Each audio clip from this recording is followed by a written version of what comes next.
وعلیکم السلام سر، میرا علماء کرام سے سوال ہے کہ جمعے کا خطبہ جو ہے کئی لوگ کہتے ہیں کہ عربی میں جو ہوتا ہے وہ خطبہ ہوتا ہے، اور اہل حدیث حضرات کہتے ہیں کہ نہیں، جو اردو میں بولتے ہیں وہ بھی خطبہ ہوتا ہے. تو کہیں کھڑے ہو کے دیتے ہیں، کہیں بیٹھ کے دیتے ہیں. ایون کہ ایک میں نے جماعت دیکھی، جماعت المسلمین، وہ اردو میں واز جو ہے وہ ممبر سے نیچے ہو کے دیتے ہیں، اور پھر عربی میں جو پڑھنا ہوتا ہے وہ پھر ممبر کے اوپر بیٹھ. تو اس میں تضاد کیوں ہے، اور قرآن حدیث سے کیا طریقہ کار اس کا؟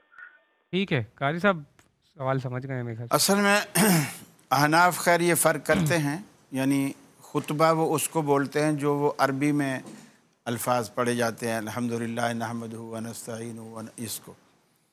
اور ہم پورے خطبے کو جس میں اسپیچ شامل ہے ہم اس کو خطبہ بولتے ہیں. خطبہ خطاب سے ہے، یعنی اردو میں ہو یا عربی میں ہو، عربی میں ہو یا اردو میں ہے، چاہے پشتو میں ہو، چاہے انگلش میں، چاہے پنجابی میں. یعنی یہ تو اصل خطبے کا جو مقصد ہے وہ پبلک کو سمجھانا ہے. تو پبلک جس زبان کو سمجھ رہی ہے، خطیب اس کو اسی زبان میں اگر ڈیلیور کر کے دے گا تو وہ کچھ پلے پڑے گا. رسول اللہ صلی اللہ علیہ وسلم کے سامنے جو سننے والے تھے وہ سارے عربی تھے، آپ بھی عربی تھے، تو ان کی سمجھ میں چونکہ یہی کچھ آتا تھا، تو آپ جو بھی واعظ نصیحت فرماتے ہیں ان کو عربی میں فرماتے ہیں. یہ آپ نہیں کرتے کہ وہ جو مسنون الفاظ ہیں خطبے کے وہ آپ الگ سے بیٹھ کے پڑھتے یا کھڑے ہو کے پڑھتے اور تقریر الگ سے بیٹھ کے کرتے. آپ ایسا نہیں کرتے تھے.